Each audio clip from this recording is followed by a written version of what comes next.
Yali Madat.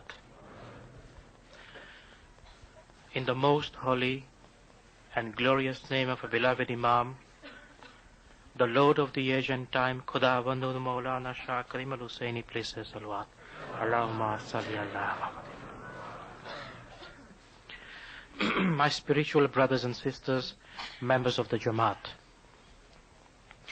we are gathered in a Baitulkhayal Majlis, and I thought today I must speak about some practical aspect of Baitulkhayal. Many members who come to Baitulkhayal have questions of practical nature into their minds. And because of such practicality, it is important that we should understand the basis of our own tariqah with respect to Baitulkhayal practice. First of all, let me quote to you two specific paragraphs from a farman made by Maulana Hazar Imam in 1972 in Africa. Please say salawat. Maulana Hazar Imam says, when you leave this world, your physical world will be predominated by your spiritual life. I pray that you should be successful in Bangi, that you should have light in your soul, that you should be stronger against materialism. Kanavadan, Kanavadan. I will begin by emphasizing that everything you see, touch, hear, and everything material will disappear, and only your soul will remain. Those who forget this basic fact, they are committing a very great mistake. The day you die, nothing will be left except your soul. And that is why I emphasize that you must spend some time to prepare for life hereafter. This is the meaning of Baitulkhayal. If you succeed in Baitulkhayal, you will have inner strength and happiness, and you will be strong enough to bear any material or physical suffering. Please say salawat.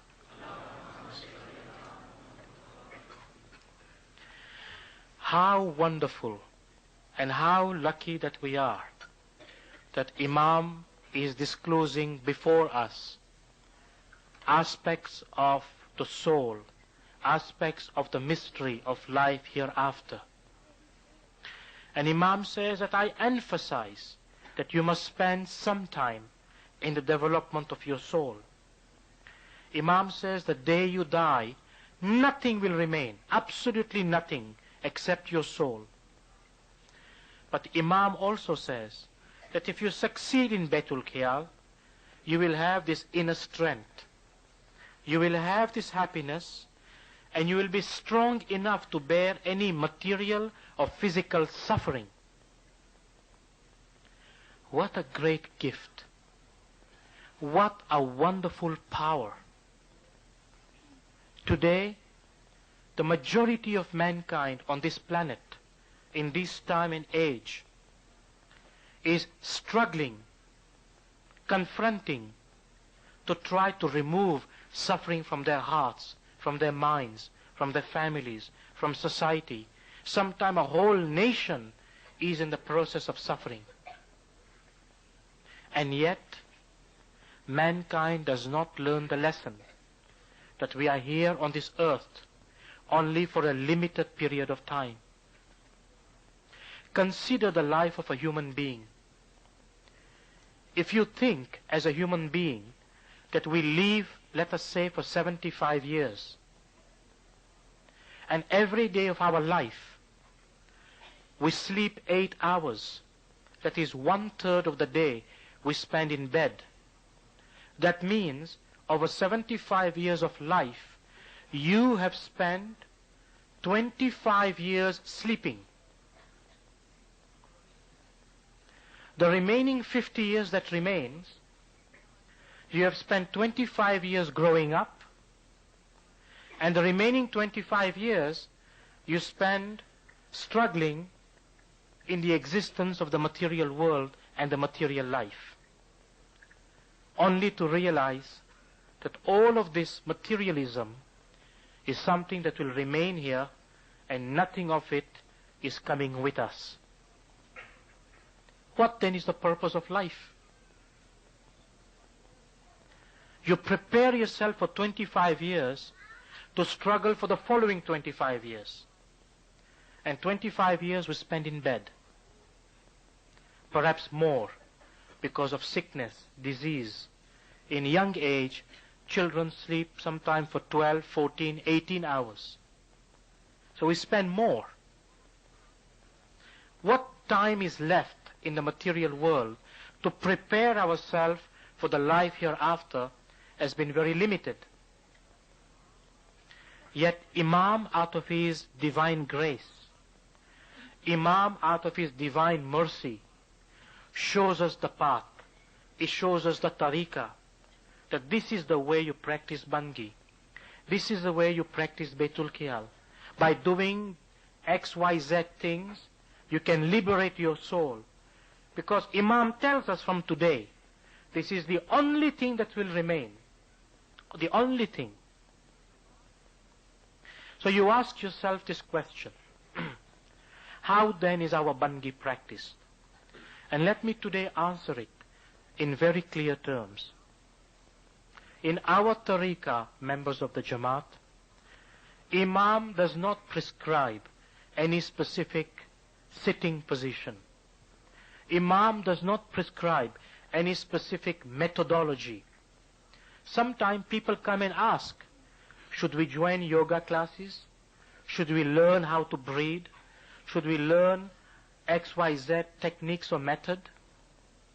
And we say to them, why do you want to learn those things?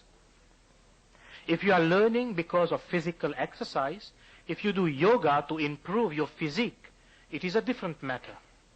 If you do physical exercise for the purpose of physique, it is a totally different matter. But if you say you want to join a yoga class, or you want to perform other types of exercises for the purpose of Bangi, then the answer is no. Why is this the case? The reason is very simple. The reason is this. When Imam comes to a Jamaat, and when the Imam is with the Jamaat at a time when Imam gives the Baitulkhayal bowl, Imam gives the complete system to the Jamaat. Imam does not leave anything untouched or unsaid. For example, if Hazar Imam says, this is the bowl, this is the meaning of the bowl, and Hazar Imam says, when you come to Bangi, concentrate on the meaning of your bowl, full stop. Sometime he will add, if you are sick, do not practice Bangi. Hazar Imam says, if spiritual daughters are expecting, do not practice Bangi. If you are well, come back and practice Bangi. People say, is that all there is? Simply concentrate on meaning of the bowl? Nothing else to do? Indeed. There is a reason why Imam does not say anything else. When we receive a specific bowl from the Imam, when we receive the specific Isme Azam from the Imam, in that Isme Azam is already encompassed everything a mu'min, everything a believer needs for the purpose of his progress. There was a time in the past when, first of all, before climbing the spiritual heights, a human being had to perfect his body. That is to say, before you can even hope to climb any heights in your spiritual progress, you need to perfect your body. For example, a system called Hatha Yoga does that. And for that there is a specific bowl, a specific process. If you become perfect in your body, then the second prospect is to strengthen your mind, your man. For that there are many different systems. For that there is a different bowl. Only then, when you have perfected your mind, you can begin to think of the level of the spirit. Imam gives to the Jamaat a concession, a barakat in Baitulkhayal. The bowl Imam gives to the Jamaat takes the Jamaat directly to the level of the spirit. It bypasses the body perfection, it bypasses the mind perfection. That's why Imam says, you do not need to concentrate on your body. You do not need to think what you must do about your mind. Simply, Imam says, come to Jamaat Khana, take your position, don't give pain or suffering to your body or to your mind, and concentrate on the meaning of the bowl. Imam knows that in this time, in this age, it is not possible for us, in the circumstance that we live, that first you must practice a form of meditation to perfect your body, then to perfect your mind, then to perfect other aspects of your being, before you can leave the level of the spirit. It is a very difficult thing, especially in this day and age, in an age when the human being is 99.9% immersed into materialism. If you had to devote time to perfect your body and perfect your mind, you will never reach the level of the spirit. That's why, members of the Jamaat, we are lucky, fortunate. We have an Imam of the time. And out of Imam's immense love and affection for us, his Noor indicates to us how and what we must practice the Bangi according to the time. And in today's time, Imam gives this grace to us and says, get up and come to Bangi and practice. In many other systems you will find today, for example, TM, S, and many other systems that you find, they have their own system, but they have no connection with our practice. Our Bangi, our system, is based in one thing only, the grace of the Imam. Our Bangi is based in one fundamental rule and principle, the rahmat Imam gives to that person who practices and who receives that bowl. Our Bangi is based entirely in the rahmat of Imam. It is not based on any other external component, because Isme Azam is the Noor of the Imam. And Imam says, once I've given you Isme Azam, there is nothing left to give you. But Hazrat Imam Sultan Muhammad Shah alayhi salam says to us, कि तमने आ काम सेलू करिए पूछे त्यारे तमने आनी कदर नथी. Because we have made this thing easy for you, you have no appreciation, you have no value for it. If Imam tomorrow comes to this Jamaat Khana, inshallah, and says, who are the people who will receive the new bowl? The Jamaat Khana will be full like this. How many people come in the morning? It is a commitment that we have made. It is a spiritual commitment. It is an amanat. Once you have taken bowl from Imam, it is an amanat. Read in Quran what it says. That those who take amanat from the Imam, those who take amanat from Allah and do not fulfill it, indeed they are the losers. There are people who lose. Imam says in this farman which I read, if you succeed in Baitulkhayal, you will have inner strength, happiness, and you will be strong enough to bear any material or physical suffering. Material or physical suffering.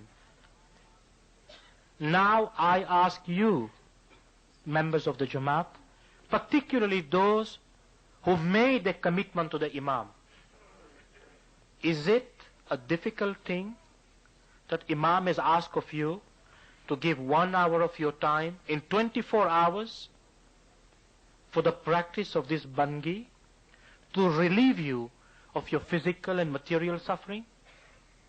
If at all that is an objective in your life. But more so, to gain that inner strength, to gain that inner happiness. We live in a country, North America, we live in this continent that is full of rich people. And all of us wants to be rich. Have you seen any rich people taking with them a single dime they have earned during their lifetimes? Look at the condition of these rich people in this society. Do you think they have happiness in them? These are the very rich people, and you can look at every month. There are dozens of articles about these rich people and their lifestyles. What do they do with their money? They say, we are ready to pay any amount to anyone who can show us somehow, some means, somewhere to gain this inner strength, this inner happiness.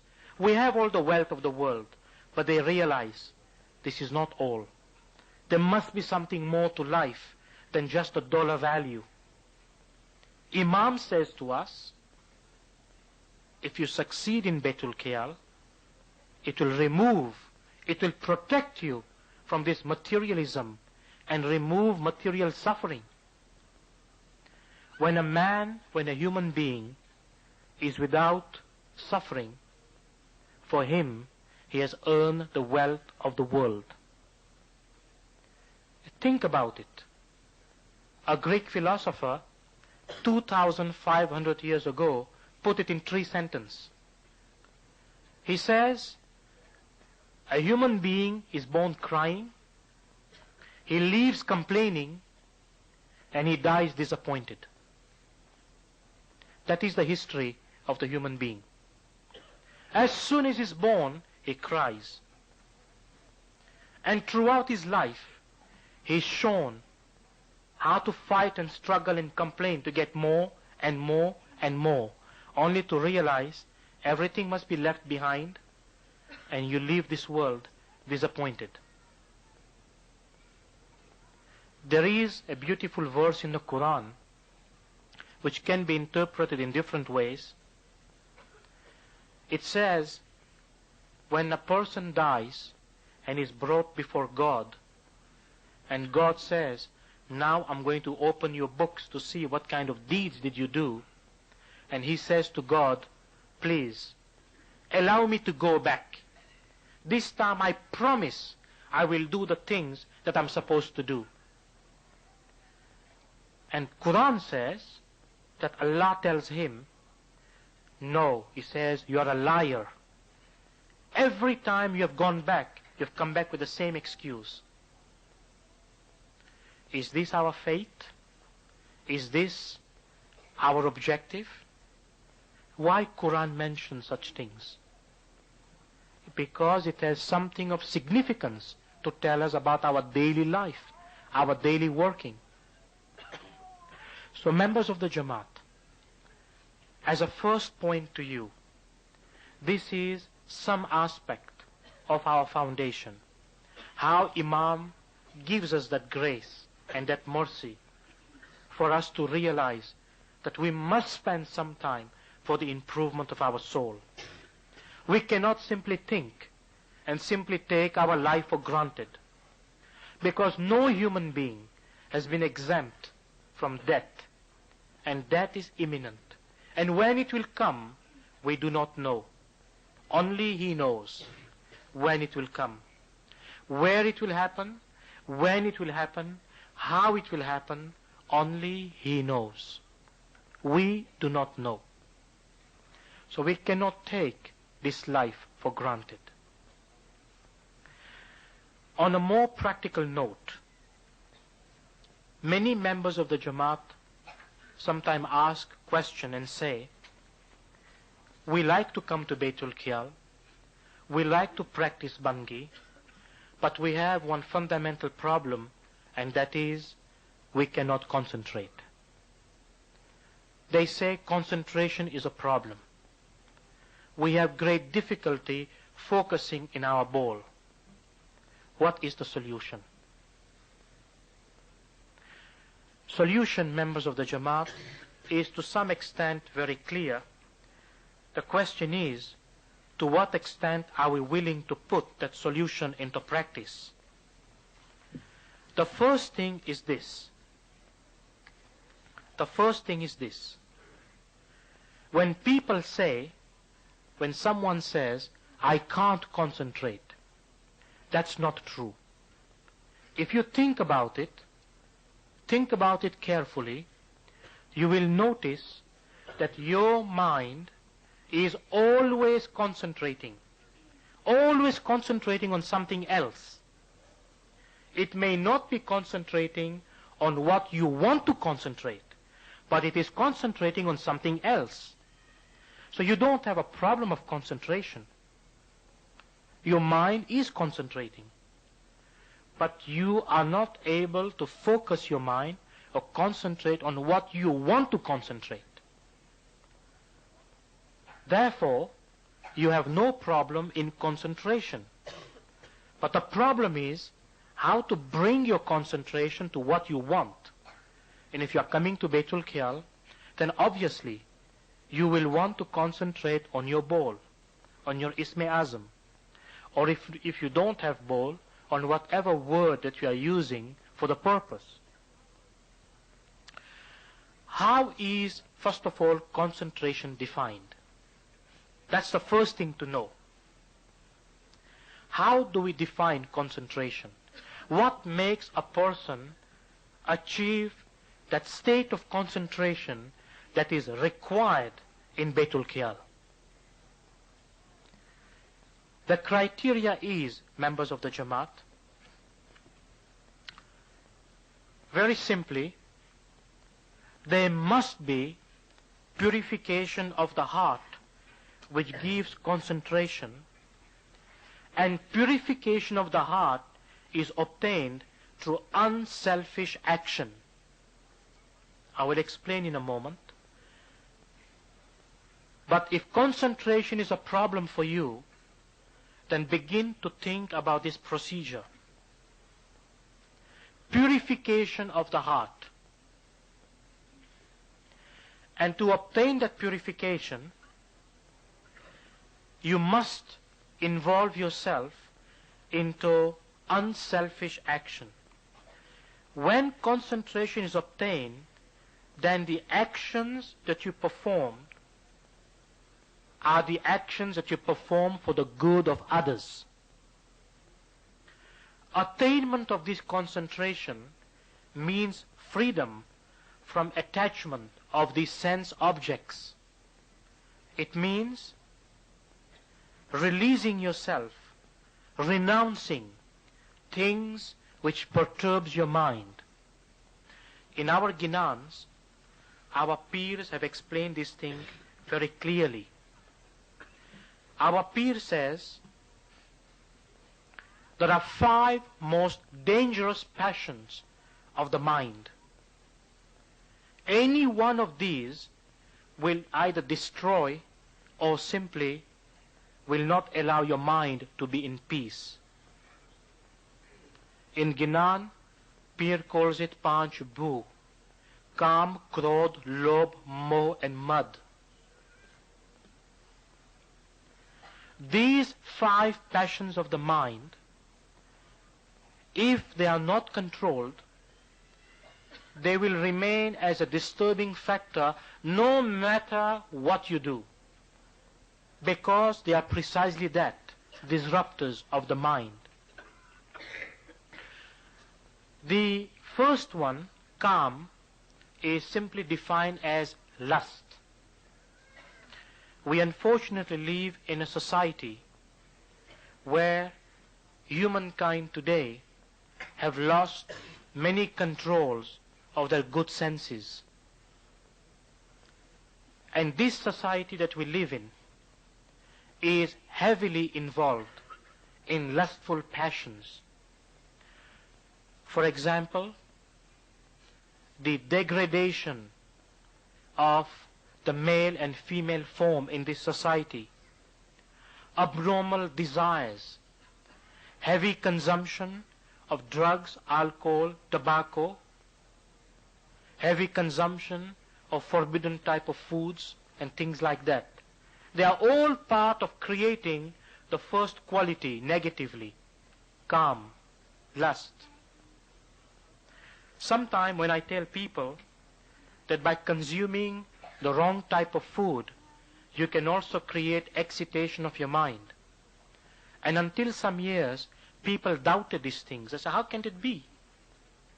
Well, today, at MIT, there has been research done about how the foods that you eat affects your mood and mind. This thing has been told to us by Hazrat Imam Sultan Muhammad Shah alayhi salam, by our peers. Even many indication is given in Hadith and Quran. The foods that you eat create specific effects. But very simply, Imam himself has defined to us. He says, generally speaking, eat food that is halal. How do you make halal food? Halal does not simply mean recite Bismillah before eating. That is one thing. Halal means eat food where you have submitted your dasand. That is the meaning of halal. Ensure that your dasand is clear. Without dasand, there is no foundation of dua. And without dua, there is no foundation of bangi. They build one on the other. So halal means ensure that first of all, your dasand is clear. That is the foundation.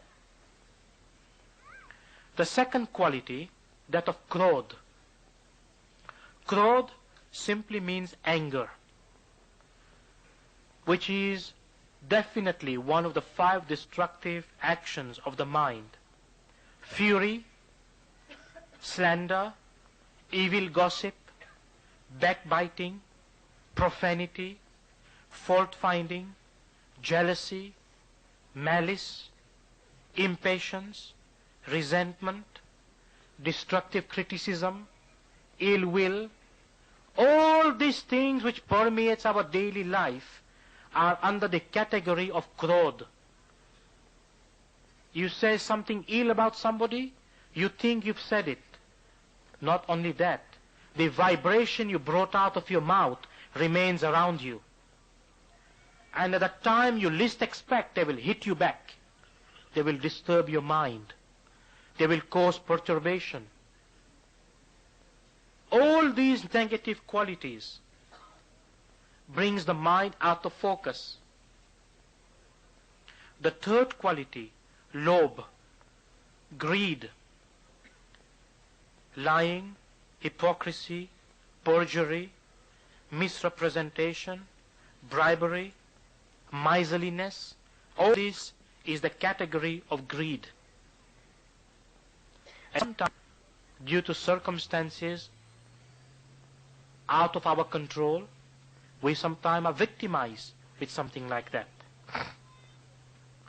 The fourth category, moho, attachment, delusive attachment, infatuation, worries, anxiety, ignorance, darkness, darkness of knowledge, darkness of not knowing what you are involved in, especially after having taken and made a bayat, having taken an amanat from the imam and not fulfilling it. All this is a sign of attachment. When you make a commitment to the imam and you say to the imam, yes, I'm going to practice my bangi regularly, and then you do not, it is a sign that you don't want to be attached to this, but you will rather be attached to something else, more, false attachment. And the fifth quality, mad, that is pride, vanity, self-aggrandizement. Like we say in Gujarati, humpanu, I, your ego. Self-admiration, bigotry, show of wealth, bossiness, making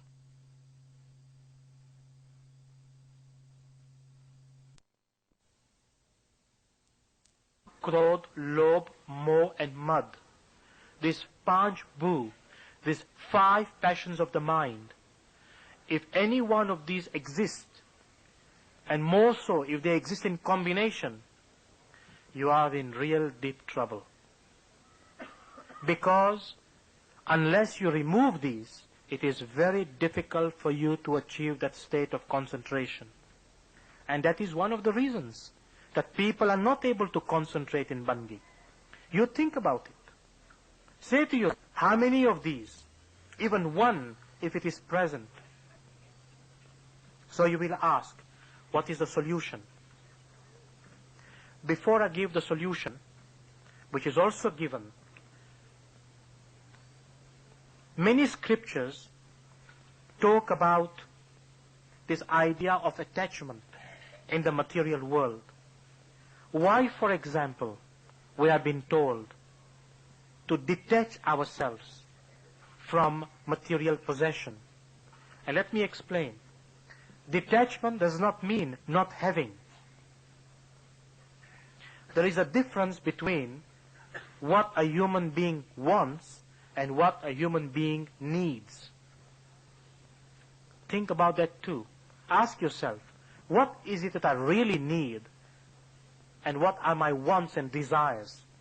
These are two different things. In Quran, Allah says, I know of your needs even before your own mind knows it. It doesn't say, I know of your wants and desire. You have a whole list of wants and desire. But what you need is provided for. God says, you are not oblivious to me. I know your needs. But you may keep wanting.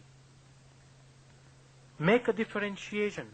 Very important for people who practice bangi. Because the principle of Ismailism in ibadat says, nothing will come with you. You heard what Imam says in the Farman. Whatever you see, whatever you touch, whatever you hear, all will disappear. Only one thing will remain, and that is the soul. The soul is not concerned with its wants and needs. It is all for our physical system, all for the material, and for the materialism we are involved. These ancient scriptures tell us something very important about the aspect of attachment. It says, when a human being dwells on the object of the senses, it means when you allow your senses to become attached to too many things, then the focus of your senses on those things create a sense of attachment. Out of the senses, attachment is born. From this attachment, a desire is born. For example, your eye sees something. Until your eye did not see, you did not know about it. Your eye sees something. Having seen that thing, Now an attachment is born, a connection is made. Out of this connection, now a desire is born. And from desire, if you get your things, you may get happiness. If you don't, you'll begin to have frustration, anxiety, and anger. From desire, anger is born. Because not all human beings can fulfill their desire. And when we don't have our desire fulfilled, we constantly remain in a state of want. And that creates anxiety and anger in our mind, in our state of being. And when anger comes in, what happens? From anger, delusion begins to happen in the mind.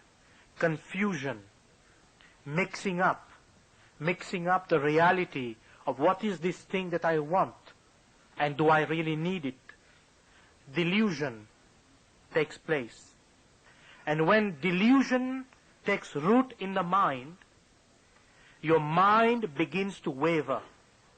Your mind begins to forget your ultimate and real purpose, the wandering of memory. Not memory to enable you to recall information, but memory of who you really are. Who are you? Because of all that attachment, you have forgotten who you are. And when this memory, when there is this forgetfulness of who you are, the first thing that happens is there is destruction of intelligence.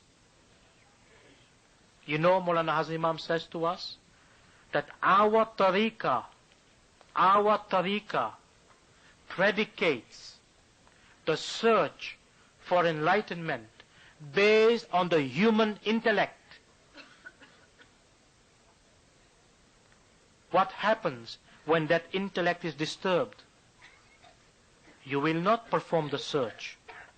Your mind is too busy finding ways and means to try to obtain those material things. And when this destruction of intelligence comes, you are finished. A human being is lost. He is no better than the lower species of the planet, like beasts and animals. So it's a vicious cycle.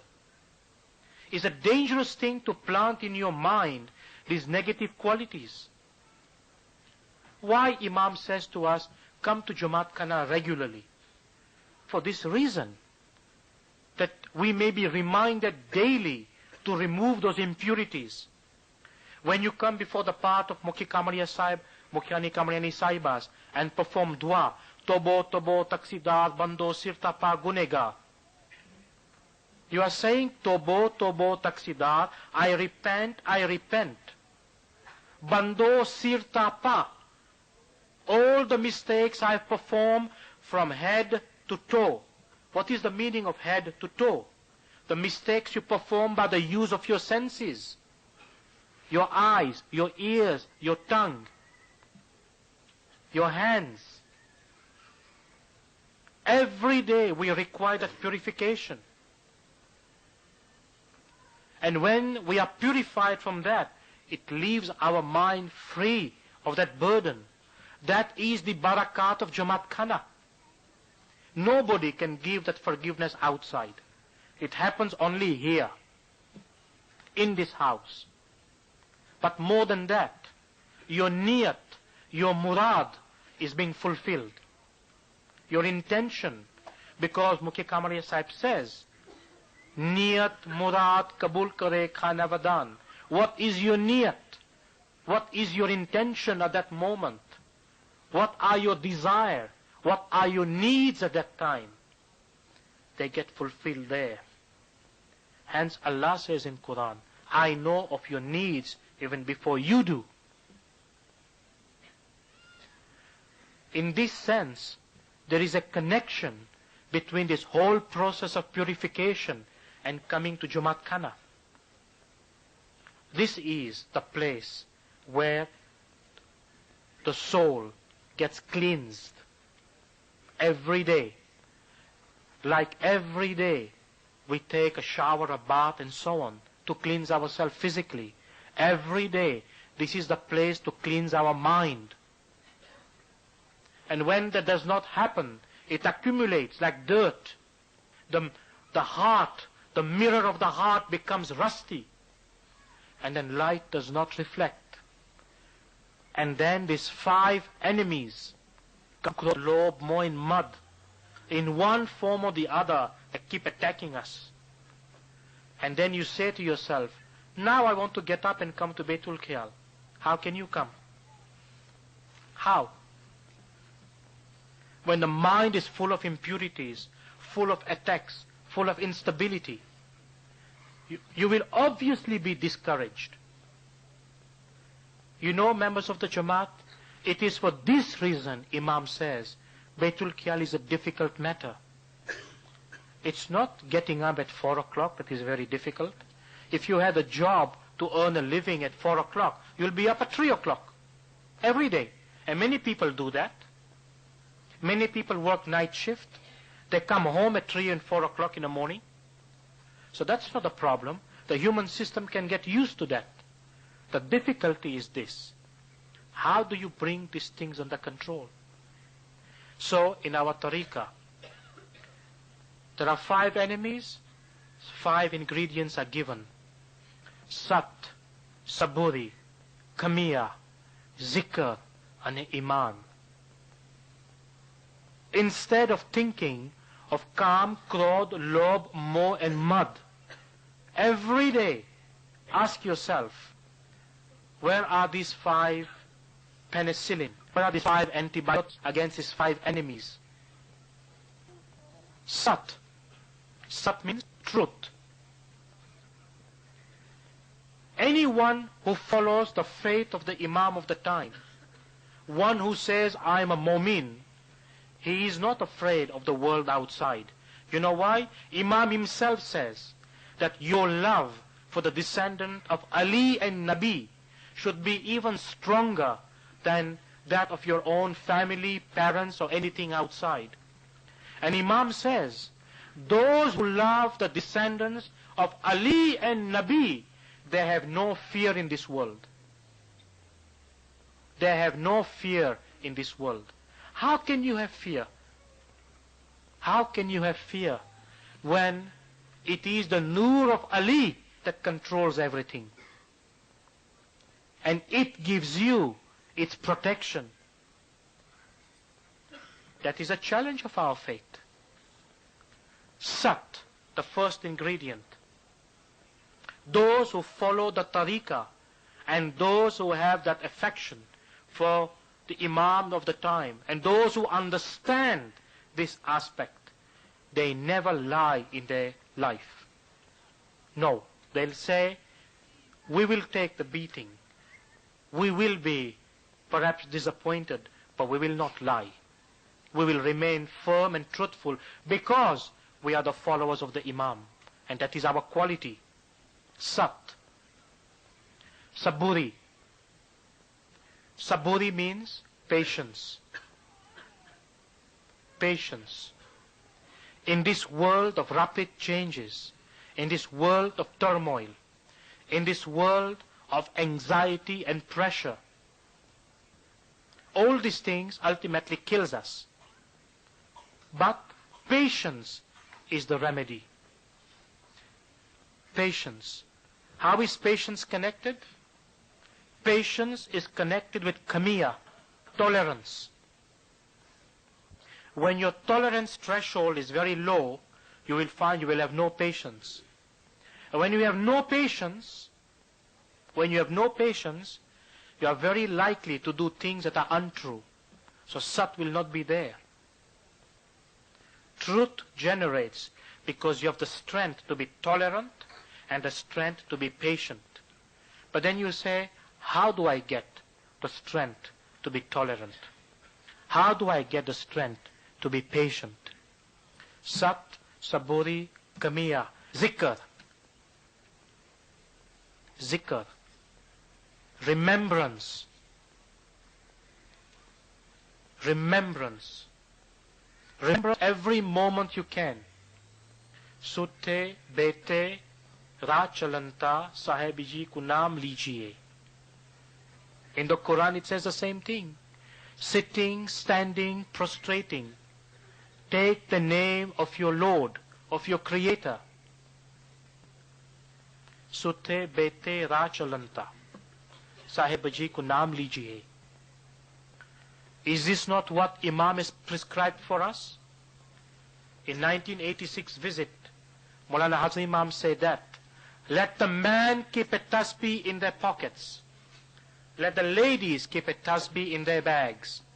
And when you have a moment, when you have a few seconds, to students, Imam said, even a millionth of a second, take your tasbih out and remember. The word is remember. Remember means zikr. Remember the name of Allah, the name of Ali, the name of Muhammad, the name of any Imam is one and the same. That is zikr for us. Imam has given that solution to us for this time and age. This is not a foreign instrument. Christians and Jews are well aware of what is this. When they see this with us, they know it is something that is meant for rain. There is no shame in carrying this out and showing it if need be. And we should have no doubt to that. We should have no resistance to perform those acts. Because Imam says, by doing this, by performing this, by remembering those names, you will gain strength, you will gain courage, and you will gain happiness. And when you remember these holy names, these Panch Bhu, they have a tendency to remain away, because you will not mix those two things together. And the fifth ingredient, Iman. The circle of Iman comes back to one thing, the sound. The sound is connected with Iman. When the sound is clear, your Iman is strengthened. When you come to Jamaat Khana regularly, perform your dua with Jamaat, your Iman is strengthened. And the more your Iman is strengthened, the stronger you can perform the act of Sat, Saburi, Kamiya, and Zikr. They are all intertwined. It is like the 5 important principles that make up one unity. One cannot exist without the other. If you have no Iman, you will not perform Zikr. If you do not perform Zikr, you will have very little tolerance and patience. And if you have very little tolerance and patience, you will not have truth in your heart. They are intertwined. One helps the others. One supports the other. In this sense, members of the Jamaat, our tariqah teaches us the ethics of life. And for those of us who are in Baitulkhayal, these are the most important aspect of daily living. It does not require you to do anything more, but take caution, take heed, and take care not to become a victim of these things. When we are able to bring these matters under control, so Pir says, Manne maroto gur kahe manne malo. This idiom of manne maroto is exactly that. How do you bring your mind under control? Sat, Saburi, Kamiya, Zikr, and Iman. These are the foundation to bring that violent mind under control. This whimsical mind that always disturbs us under control. And these 5 ingredients helps us towards the purification of our hearts. And when the heart is purified, there is less attachment. Hazrat Ali said to us, be in the world, but not of the world. Be in the world. Do anything you want in this world. Partake of everything. Be in it, but do not be of it. Remember, your destiny is elsewhere. We are like passengers in transit. The soul is in transit. The soul is in transit. Every now and then, you have to look at your ticket. Where is my destiny? The soul is in transit for a certain reason. And ask yourself, what is that reason? So these members of the Jamaat are some aspect of our Baitulkhayal. Let us pray. या नूर मौलाना शाह करीम अल हुसैन हाज़िर इमाम गत जमात ने कुल मुश्किल आसान कर हाज़िर इमाम गत जमात ने नेक उम्मीदों पूरे कर हाज़िर इमाम गत जमात ने सवा आसान जमात खाना आवानी अल्लाह हिम्मत दे हाज़िर इमाम गत जमात ने 10 सौंद सुकरीत इबादतें पुरा रख हाज़िर इमाम गत जमात ने ज़ाहिरी व बातुनी नूरानी रिदा नसीब कर गत जमात है जिंदा सलवात पढ़ो